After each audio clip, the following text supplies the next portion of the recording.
de La Habana, junto a la imagen y el recuerdo de José Martí,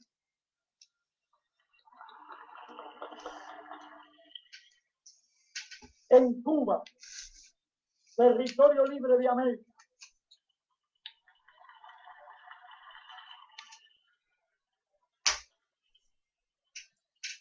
El pueblo, en uso de las potestades inalienables que emanan del efectivo ejercicio de la soberanía, expresada en el sufragio directo, universal y público, se ha constituido en Asamblea General Nacional.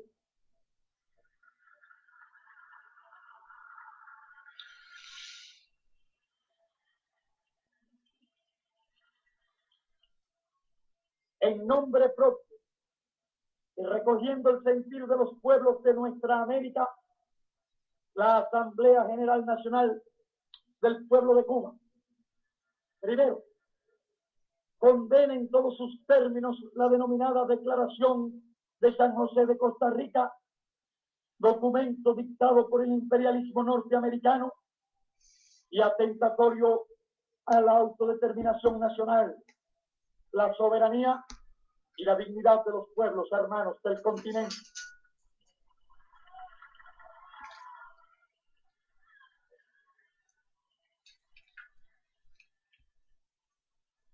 Segundo, la Asamblea General Nacional del Pueblo de Cuba condena enérgicamente la intervención abierta y criminal que durante más de un siglo ha ejercido el imperialismo norteamericano sobre todos los pueblos de la América Latina. Pueblos que más de una vez han visto invadido su suelo en México, Nicaragua, Haití, Santo Domingo o Cuba, que han perdido ante la voracidad de los imperialistas yanquis extensas y ricas zonas como Texas, centros estratégicos vitales como el Canal de Panamá, países enteros como Puerto Rico convertido en territorio de ocupación, que han sufrido además el trato vejaminoso de los infantes de marina, lo mismo contra nuestras mujeres e hijas que contra los símbolos más altos de la historia patria, como la efigie de José Martí. Buenos días. Y en eso llegó Fidel. Sí, en eso llegó Fidel. Se cumplieron 94 años de uno de los líderes más importantes de la historia de los pueblos de Asia, de África y de América Latina en particular.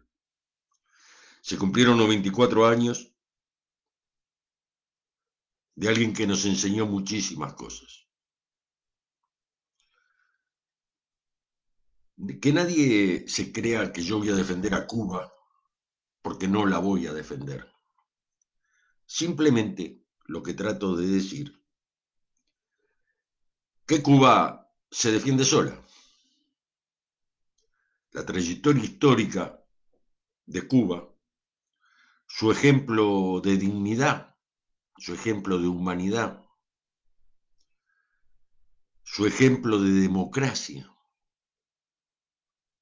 son ejemplos que más allá de la propaganda, más allá de la contrarrevolución y el capitalismo actuando, sigue con avances, como decía el Che, con retrocesos, con consolidaciones, sigue siendo y seguirá siendo un ejemplo para todos los pobres de América Latina, para todos los pobres de América Latina, para todos los pobres y hambrientos del África, para todos los pobres y hambrientos del mundo. Porque llegó un día, y ese día llegó Fidel, y dijo que Cuba es el primer territorio libre de América. Y al decir eso, dijo, es el primer territorio libre del capitalismo. Y es una gran enseñanza para todos los pueblos de Latinoamérica. Cuanto más lo desprecia el capital, cuanto más propaganda hacen los cagatintas diciendo que en Cuba ya no había más nada para repartir, los, los traidores y sinvergüenzas que cuando volvieron dijeron que Cuba se caía a pedazos. Llegaron tarde, muchachos. Cuba está ahí y sigue navegando como un largo lagarto verde de piedra y agua. Porque en eso llegaron los Fidel a cargo de los revolucionarios cubanos, hicieron una revolución y la siguen haciendo. Salud, Fidel. 94 años del nacimiento del comandante en jefe de la Revolución Cubana. Y también de los pobres de América Latina. El comandante en jefe de los que nada tienen para comer. El comandante en jefe de los que pelean a diario para poder sobrevivir. Y eso ninguno de estos cagatintas lo podrá borrar porque no lo ha podido ni siquiera borrar con guerras el imperialismo norteamericano. Dicho esto, quiero recordar también, nada menos ni nada más, que en el nombre de liberarse a todos los mártires del estudiantado. Me gustan los estudiantes, jardín de las alegrías. Son aves que no le temen ni animal ni policía. Recuerdo perfectamente cuando murió liberarse, como recuerdo perfectamente cuando mataron a Susana Pinto y a Hugo Castañeta. Porque a mí me habían herido el día antes. Cuando lo mataron a ellos en la esquina de la universidad y en Tristán Narvaja, yo estaba internado porque me habían herido un día antes en la Facultad de Medicina. Lo recuerdo perfectamente. Y quiero recordar a otro compañero, a otro hermano, a un gran estudiante de Bellas Artes, que nadie prácticamente lo nombra y nadie prácticamente se acuerda de él, que fue herido y quedó prácticamente parapléjico el mismo día que mataron a Susana Pinto y a Hugo de los Santos.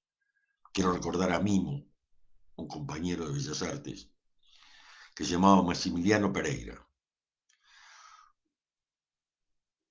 Le pegaron a corta distancia con una granada de gas en la cabeza.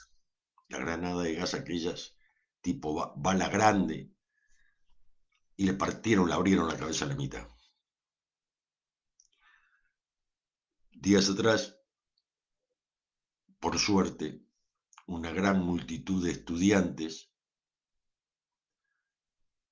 caminó por 18 de julio, nuestra principal avenida, y eran mucho más de lo que yo por lo menos esperaba. Fueron una multitud para recordar estos hechos, porque no se puede olvidar y no se puede perdonar lo que el administrador delegado de ese momento, el miserable Jorge Pacheco Areco, que era simplemente un administrador de la oligarquía local vinculada a la CIA, vinculada al imperialismo, donde la ultraderecha de este país, los Manini, sí, los Manini, los Peirano Facio, sí, los Sanguinetti, sí, esos nombres que ustedes conocen y hasta el día de hoy, muchos de ellos siguen mandando en este país, eran los que rodeaban al miserable de Jorge Pacheco Areco.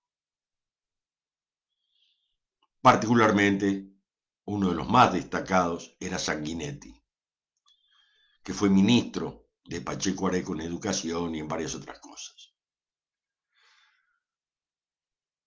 Que vivan los estudiantes, que viva liberarse, que viva Susana Pinto, Hugo Castañeto y todos aquellos compañeros, amigos y hermanos que cayeron peleando por un país mejor. Ese fue el preámbulo de lo que vendría después. Ayer dije que quería hablar de democracia. Y para hablar de democracia, había un amigo, un compañero que me comentó determinadas cosas como, y yo quiero de a poquito entrar en eso. Porque la falacia institucionalizada, la mentira sistemática de los que tienen el poder, han hecho creer a la mayoría de los pueblos, y a nuestro pueblo en particular, que democracia es ir a votar cada 5 años. Uno va a vote y elige, cree que elige a sus representantes. Pero fíjense en ustedes la paradoja. Un ciudadano, lo que se denomina el cuerpo electoral, cada 5 años va y deposita un voto. Del conjunto de esos ciudadanos que deposita un voto, no llega al 5%, no llega al 5%, que conoce realmente el programa de gobierno de ese candidato o de ese partido político que votó. Es más, para ser honestos, no conoce ni siquiera a los candidatos, conoce a los popes, a los marionetas, a los que ponen la cara, que le tiran 3 o 4 frases que los encanten, que ustedes puedan creer que ellos representan sus intereses para ser electos. No es otra disputa que por quién administra mejor el capitalismo. No existe otra disputa, no existe otra opción hasta el día de hoy de quién administra mejor el capitalismo. Quedó probado, ya gobernaron 100 años los colorados, gobernaron los blancos, gobernaron los socialliberales y socialdemócratas, y ahora vuelven a gobernar los blancos, seguidos por una coalición que mejor no hablar, porque sabemos lo que son. Entonces, la ciudadanía va y vota. Y ahí terminó la democracia. Hermann Hensel, el cual no se puede acusar de comunista ni de nada por el estilo, porque es uno de los padres de la democracia moderna, lo dice él mismo en un apartado que tiene hablando sobre el Estado y la democracia. Dice: la soberanía del cuerpo electoral termina una vez que votó. Y esto en nuestro país es clarísimo, porque ese diputado, senador que usted votó, después por 5 años hace lo que se le antoja, hace lo que quiere, y cuando uno le pueda llegar a reclamar, pero no cumple el programa, dicen como lo han dicho y como lo seguirán diciendo, todos y cada uno: hicimos lo posible, hicimos lo que podíamos hacer. No lo que dijeron que iban a hacer, sino lo que pudieron hacer. O sea, no gobernaron, administraron. Y es una diferencia grande entre gobernar y administrar. Y eso lo tenemos que tener claro. Pero es más, hagan la prueba. A un vecino, a un amigo, pídale, pregúntenle en qué partido votó. No importa cuál, cualquier partido. Y díganle que le diga el nombre de 5 diputados de ese partido que él votó. Cuando mucho le podrá decir 1, 2, quizás 3, pero 5, ninguno. Pídale nombre y apellido de los 5 diputados. No los tienen, no lo saben, porque es menos del 1% del cuerpo electoral, menos del 1% del cuerpo electoral, el que lee todos los programas de todos los partidos, los analiza y de esa manera vota, porque lo convenció. Es menos del 1%, vuelvo a repetir. Porque aparte los programas están hechos por los partidos, muy bien estudiados, son grandes mamotretos, con palabras difíciles, con planteos paratécnicos, cosa que usted no lo puede entender. Usted, vecino, amigo, lo que tiene que hacer es nada más que confiar en ellos y votarlos, para que después ellos hagan lo que quieran. Y cuando hay que resolver problemas realmente que acucian a la sociedad donde los trabajadores, la gente, las personas tendrían que estar informadas porque va directamente hacia su vida, se decreta secreto. Y por 25 años, una vez que se decretó secreto, no se puede hablar. Les voy a poner un ejemplo claro que todos van a recordar de lo que estoy diciendo. El caso Berríos. ¿Se acuerdan del caso Berríos? ¿Se acuerdan que lo asesinaron y apareció tirado en una playa? El día que se discutió eso en el Parlamento, se juramentaron todos y cada uno de los diputados, todos y cada uno de los diputados, con la excepción de Elio Sartún, que cuando le tocó juramentar que no iba a decir nada, se paró y dijo: yo solamente juré a la gente que me votó, ante ellos juro, no juro otra cosa, y no juro secreto de nada. Se paró y se fue. Y Abelenda, diputado del MPP, se estaba quedando sentado, y Sartún, eso lo presencié en primera persona, se dio vuelta y le dijo: Abelenda, nos vamos. Y se fue. Después todos los demás, derecha, izquierda, centro derecha, se quedaron y juramentaron no hablar lo que había pasado. Y hasta el día de hoy no se sabe, porque usted y yo no tenemos por qué saberlo, somos sí, nosotros tenemos que votar y delegar nuestra libertad, nuestra soberanía personal a un individuo que ni siquiera conocemos, que va a hacer en nombre de nosotros lo que quiera. Le llaman democracia representativa. Pero es más, se ha discutido mucho y aparece en la televisión y salen los señores de cuello y corbata a ofenderse porque alguien en un momento se desequilibró de su rol y dijo que la política estaba por arriba de la ley. Enseguida se cayó la boca y enseguida salieron todos ahí a hablar como la ley. Bueno, yo les voy a explicar algo.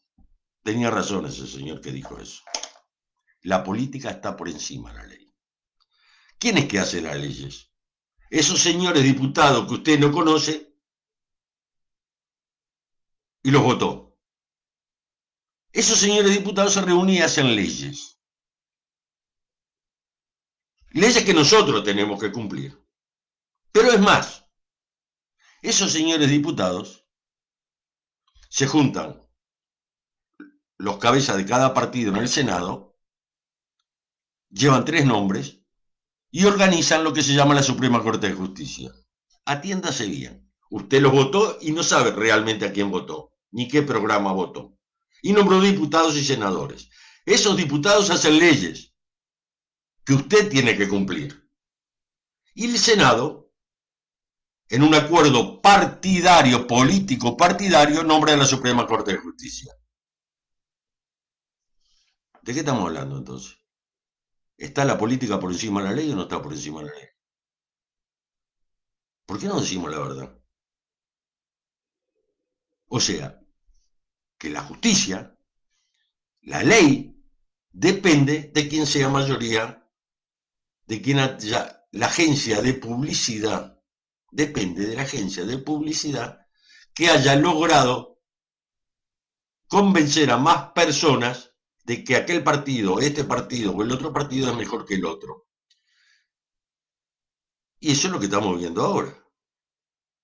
La agencia de publicidad logró una gran campaña poniendo al señor Lacalle como primer partido de la minoría más votada.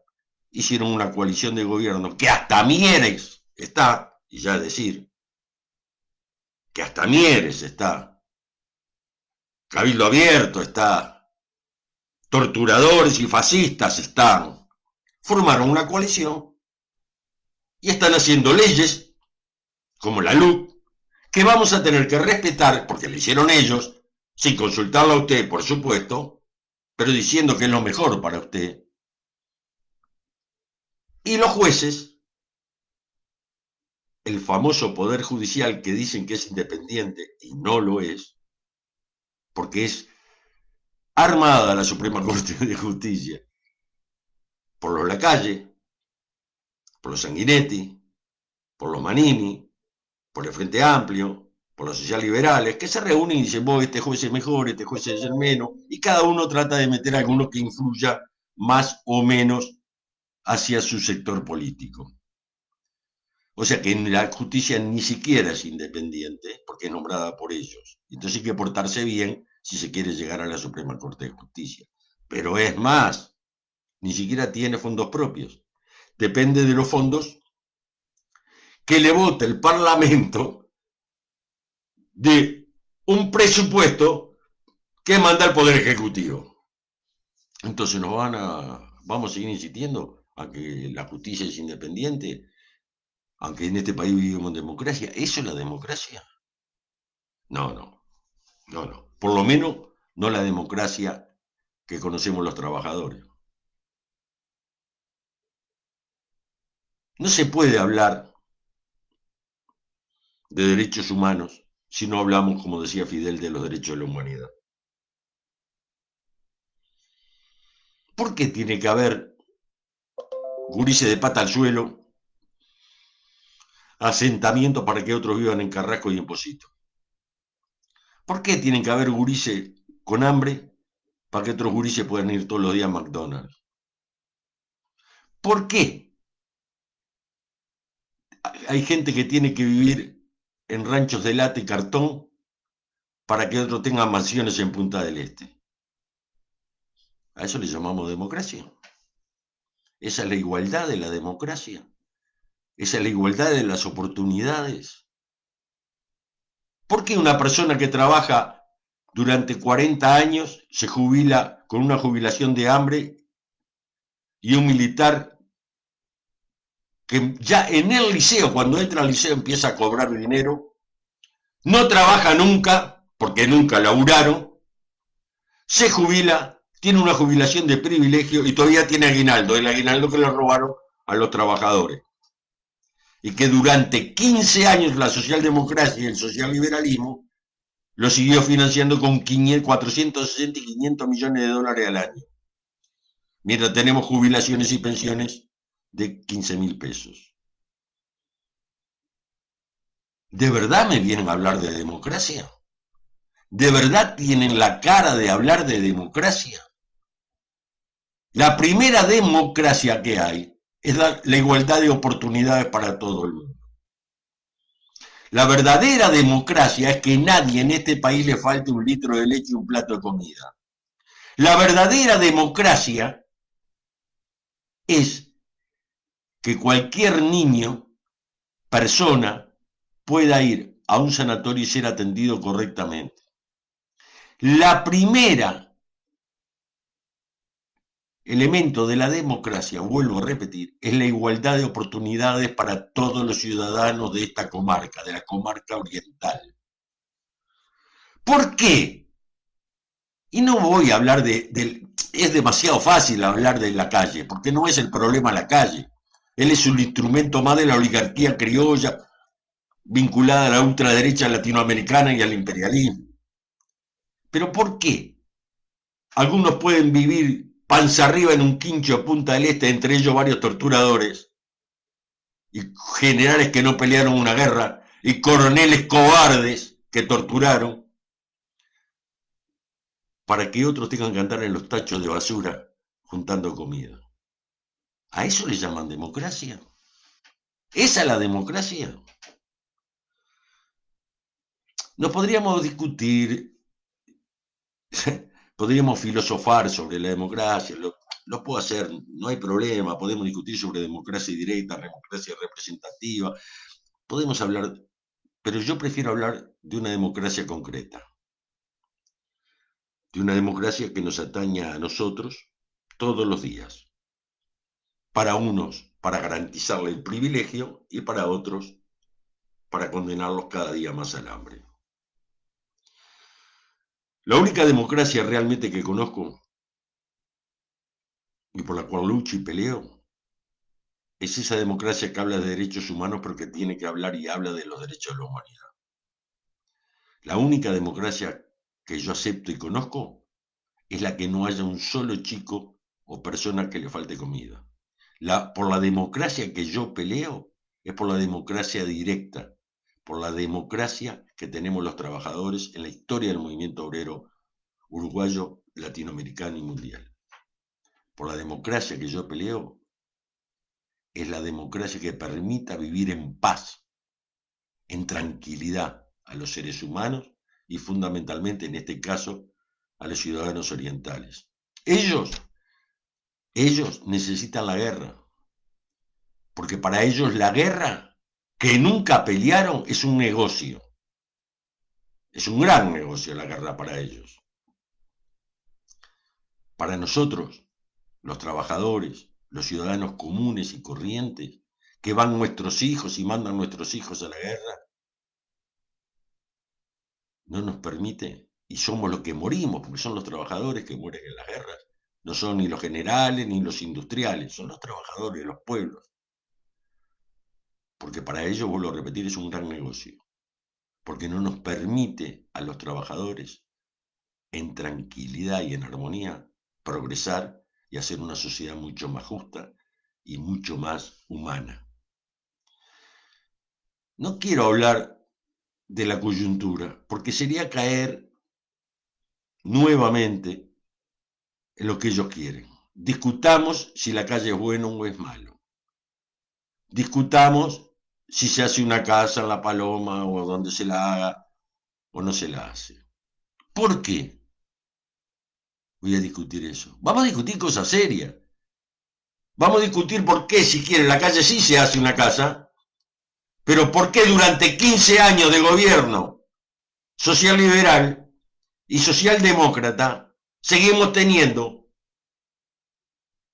decenas y decenas de personas sin comer. Y ahí están las ollas populares. No es el problema la calle, es el problema cómo se administra el capitalismo. Porque antes estábamos peor, en el 2002 estábamos peor, sí, claro. Y en el 2004 también estábamos peor, claro que sí. Y ahora estamos mejor, nos dieron algo más de comer, muchachos.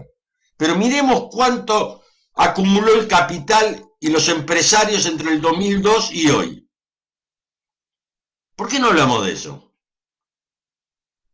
¿Por qué no hablamos del desguace del Banco República en los últimos 7, 8 años del gobierno social liberal y socialdemócrata? Donde los Polgar le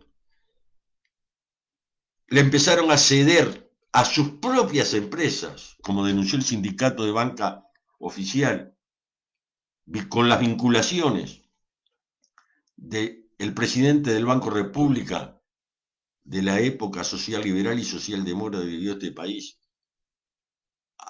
a los hábitats, a los redes de pago, y empezaron a cerrar sucursales. Si no hubiera sido por la lucha de los compañeros de la banca oficial, ya se hubieran cerrado muchas más sucursales, porque está total, hay un hábitat, y así cediendo soberanía y liquidando y desguazando el Banco República. No es un problema solamente de quién gobierna, sino es un problema del sistema en el que estamos inmersos, donde unos, vuelvo a repetir, tienen grandes casas, grandes chaleses, grandes viajes, grandes comilonas, y para que eso suceda y puedan hacerlo, necesitan que otros tengan hambre, vivan en la miseria y en la ignorancia. Porque con eso, los que chupan y comen en Punta del Este saben que en el día de mañana van a regular también el mercado de trabajo. No son sus hijos. Mientras sus hijos bailan, se divierten y se drogan, los hijos de los trabajadores tienen que salir a buscarse la comida y muchas veces a delinquir. ¿Por qué en las cárceles no hay gente que tenga además mucho dinero? Porque no cometen delitos. Fíjense en ustedes, estos 21 buen padres de familia, 20 buenos padres de familia que pagaban favores sexuales con menores de edad, incluyendo parecería a niños, cometieron un delito no escarcelable. Están todos en sus casas. Están todos y cada uno en sus casas. Se los va a procesar. Ahora, si hubiera sido el hijo de un obrero, espera el proceso en el penal de Libertad o en el CONCAR. Esa es la realidad. La tienen que ver. Cuando me hablan de democracia, lo primero que le pregunto a la persona que me habla de democracia, digo, bárbaro, dame el nombre de 5 diputados de los que vos votaste. Dame el nombre. Contame qué leyes presentaron. ¿Y saben lo que pasa? A uno lo quedan mirando. Le dicen 1 o 2 nombres. Más no le pueden decir. Por favor, cuando hablemos de democracia, hablemos seriamente. Amigos, vecinos, compañeros, gracias por haberme soportado un domingo más. Gracias por permitirme intercambiar con ustedes y decirles fundamentalmente, como digo siempre, arriba los que luchan y no transan. Gracias, compañeros. Hasta el próximo domingo.